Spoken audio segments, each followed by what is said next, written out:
నమస్తే. త్వరలోనే film chamber ఎన్నికలు జరగబోతున్నాయి. డిసెంబర్ 28న ఈ ఎన్నికలు ఉండనున్నాయి. అయితే ఈ ఎన్నికలు జరగటం వల్ల ఎవరికి లాభం, ఎవరికి నష్టం, అంటే నిజంగా ఇండస్ట్రీ అభివృద్ధి కోసమే ఈ ఎన్నికలు జరుగుతున్నాయా, అసలు ఏం జరుగుతుంది ఓవరాల్గా ఫిలిం ఇండస్ట్రీలో తెలుసుకునే ప్రయత్నం చేద్దాం. ఇవాళ నాతో పాటు ఉన్నారు దీని గురించి మాట్లాడేందుకు ప్రముఖ నిర్మాత అశోక్ కుమార్ గారు. మరి సార్ని అడిగి మరిన్ని విషయాలు మనం తెలుసుకుందాం. నమస్కారం సార్. త్వరలోనే ఫిలిం ఛాంబర్ ఎన్నికలు జరగబోతున్నాయి. అంటే అసలు ఎందుకు సార్ ఎన్నికలు? అంటే ఇండస్ట్రీ అభివృద్ధి కోసమే అని అంటున్నారు. నిజంగా ఇండస్ట్రీ అభివృద్ధి కోసమే ఎన్నికలు అనుకోవచ్చా? మా ఫస్ట్ ఒకటి, ఇది ఛాంబర్, ఫిలిం ఛాంబర్ అనేది ట్రేడ్ బాడీ. అంటే ఈ ట్రేడ్ బాడీ ఏంటంటే 4 దీంట్లో ఉన్నాయి: studio sector, producers, distributors, exhibitors. ఈ 4 ఇండస్ట్రీకి కావాల్సిన వ్యక్తులే. ఈ 4 మధ్య సామరస్యంగా ప్రభుత్వం తరఫున ఏదన్నా తీసుకోవాలన్నా ఒక గవర్నమెంట్ ఛాంబర్ ఆఫ్ కామర్స్ ఇది.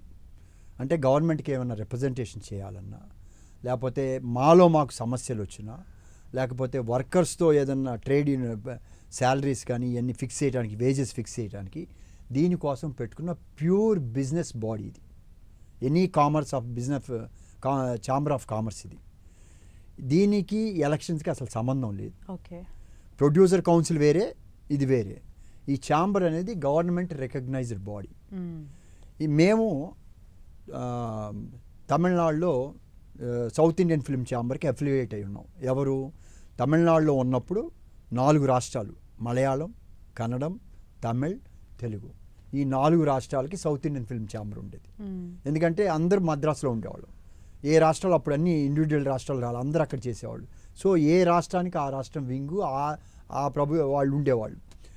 ఎప్పుడైతే మనం తెలుగు వాళ్ళు వచ్చి ఫస్ట్ మనం తెలుగు వచ్చాం, ఇటు వచ్చాం, తమిళ వాళ్ళు మద్రాసులోనే ఉండేవాళ్ళు, కన్నడ వాళ్ళు, మలయాళం వాళ్ళు ఉండేవాళ్ళు అక్కడ. సో వాళ్ళు ఏది ఉన్నా కూడా హెడ్ క్వార్టర్స్ చెన్నై కాబట్టి అక్కడ సౌత్ ఇండియన్ ఫిల్మ్ ఛాంబర్లో అఫిలియేట్ అయ్యేవాళ్ళు. అక్కడ అందరం ఆ గొడుగు కింద ఉన్నాం. ప్రొడ్యూసర్ సపరేట్ ఇది ఉన్నా కూడా గొడుగు అదే, అందరూ సౌత్ ఇండియన్ దాంట్లోనే అందరూ ఉండేవాళ్ళం. దానికి మనకి పెద్ద బాడీగా ఉండేది. వాళ్ళకి ఢిల్లీలో, బాంబేలో ఉంది ఒకటి, ఇది ఇండియన్ ఫిల్మ్ ఇండస్ట్రీ.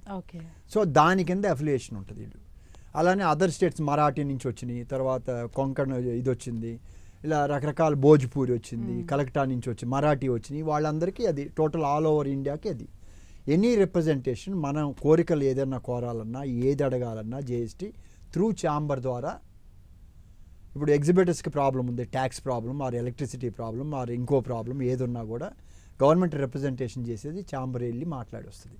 దానికి సంబంధించిన ఆల్ సెక్టర్స్ వాళ్ళు ఉంటారు, 52 మంది ఉంటారు వీళ్ళందరూ. సో వాళ్ళు రిప్రజెంట్ చేస్తారు. ఒకవేళ జిఎస్టీ ప్రాబ్లం లాంటిది వస్తుంది, లేకపోతే సిసిఏ లాంటిది వస్తుంది, అప్పుడు మన సౌత్ ఇండియన్ ఫిల్మ్ ఛాంబరు అందరం కలిసి 4 రాష్ట్రాలలో వెళ్ళి రిప్రజెంట్ చేస్తాం అఫీషియల్స్ని. సో దీంట్లో రాజకీయాలు అనేది అసలు తెలియక మాట్లాడతాం తప్పితే, దీని బాడీ అనేది మెయిన్, అది దాని పర్పస్. ఈ బాడీ ఎవ్రీ 2 ఇయర్స్కి ఎలక్షన్ జరుగుతుంది. 2 ఇయర్స్లో ఏంటంటే ఒక్కొక్క క్రాఫ్ట్ వాళ్ళకి రావాలంటే 8 సంవత్సరాలు పడుతుంది. అందుకని ఏం చేసాం, ఎలక్షన్ 2 ఇయర్స్ పెట్టినా ప్రెసిడెంట్ మాత్రం ఎవ్రీ 1 ఇయర్కి మారిపోతూ ఉంటాడు. ఇప్పుడు జరగబోయేది, మొన్న జరిగింది డిస్ట్రిబ్యూటర్స్ది అయిపోయింది, ఇప్పుడు ఎగ్జిబిటర్స్ది వచ్చింది. నెక్స్ట్ ఇయర్ స్టూడియో వాళ్ళు వస్తారు, ఆ పైన ప్రొడ్యూసర్స్ వస్తారు. ఇది టర్న్. సో ఇప్పుడు ఎలక్షన్స్ 2 ఇయర్స్ బ్యాక్, అంటే మొన్న జూన్లో జరగాల్సింది ఎలక్షన్స్, జూన్లో జరగకుండా 5 నెలలు వెనక్కి వెళ్ళిపోయింది. ఎందుకంటే అక్కడ ఉన్న వ్యక్తులు దీన్ని ఇంకా కంటిన్యూ చేద్దాం, యాక్చువల్గా కంటిన్యూ చేసే అధికారం లేదు కాబట్టి వాళ్ళు ఏదో మాకు ఆ గవర్నమెంట్ ఈ గవర్నమెంట్తో బాగా క్లోజ్ ఉంది అని ఏదో చెప్పి లాగితే, దాన్ని నేను ఇప్పటికి వైస్ ప్రెసిడెంట్, నేను లాస్ట్ టిల్ మొన్న క్యాన్సిల్ అయ్యేదాకా సిట్టింగ్ వైస్ ప్రెసిడెంట్.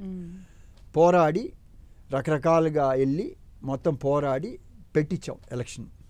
ఇదేంటంటే మనం గవర్నమెంట్ రిప్రజెంట్ చేసే బాడీ, మనం ఎన్నికలు అనేది సరిగా చేయకపోతే మనకేం రైట్ ఉంటుంది? అవును. దానికోసం పోరాడాల్సి వచ్చింది, ఒంటరిగా పోరాడింది, చాలా కష్టపడాల్సి వచ్చింది. 4 నెలలు తిరగని, మీకు టీవీలో కూడా చూసుంటారు, ఎన్నో రకాలుగా చేసి తీసుకొచ్చాం. ఇప్పుడు ఎలక్షన్స్ వచ్చినాయి. ఎందుకు ఎలక్షన్లు ఎవరు అడగట్లేదు అన్నారు, ఎవరు అడగట్లేదు, ఎందుకు మీరు ఎలక్షన్ ఇంకో 1 ఇయర్ ఉంటే పోద్ది. నేను 1 ఇయర్ పోతే సిస్టమ్స్ ఫెయిల్ అయితే మనం ఈ సిస్టమ్ అనేది ఆర్గనైజ్ చేయకూడదు. ఇప్పుడు ఎక్కడికైనా వెళ్ళి అడిగాం అనుకోండి, అసలు మీకు టైం అయిపోయింది, మీరు ఎలా ఉన్నారు, అసలు మీరు మీ ఇష్టం వచ్చి చేసేవాళ్ళు రేపు ఏమి రిప్రజెంట్ చేస్తారు, అంతే కదా. అవును. నేను ఇప్పుడు ఒక రూలింగ్ ప్రభుత్వం ఉంటుంది, ఆ. చంద్రబాబు గారు ఉన్నారు, 165 సీట్లు ఎన్నో వచ్చినాయి, ఆయన నాకు ఫుల్ మెజారిటీ ఉంది కదా అని చెప్పేసి నేను 5 ఏళ్ళు కూడా నేనే నెక్స్ట్ ఉంటానంటే కుదరదు కదా. అలానే ఇది కూడా అంతే, ఏ ఒక్కరు వ్యతిరేకించినా కూడా we have to go for election. అది కరెక్ట్ కాదు. దానికి ఇది కూడా రూల్ లేదు. మనం ఎవరన్నా వ్యతిరేకించినా కూడా 11వ నెలలో జనరల్ బాడీ పెట్టుకొని జనరల్ బాడీలో ఓకే చేస్తే తీసుకోవచ్చు, ఎక్కడైనా అబ్జెక్షన్ చేస్తే చేయడానికి లేదు. ఓకే. సో అంతే, ఇక్కడ వచ్చి వేరేం కాదమ్మా. ఈ ఛాంబర్ ఎలక్షన్స్ ఇప్పుడు పెట్టారు కాబట్టి 5 నెలల తర్వాత వచ్చింది. దీని మీద కొంత అసంతృప్తి ఉంది, వీళ్ళు ఇలా వెళ్తున్నారని. అంటే మేము చాలామంది గెలిపించిన వాళ్ళే ఉన్నారు, ఇలా చేయకూడదు కదా. అవును. కొంతమంది మాట్లాడాం, కొంతమంది కాదన్నారు. సో దానికోసం ఇప్పుడు జరిగింది, దాని మీద ఎలక్షన్స్ పెట్టారు, పెట్టడం వల్ల ఇదైంది. ఇప్పుడు సమాయత్తం జరుగుతుంది.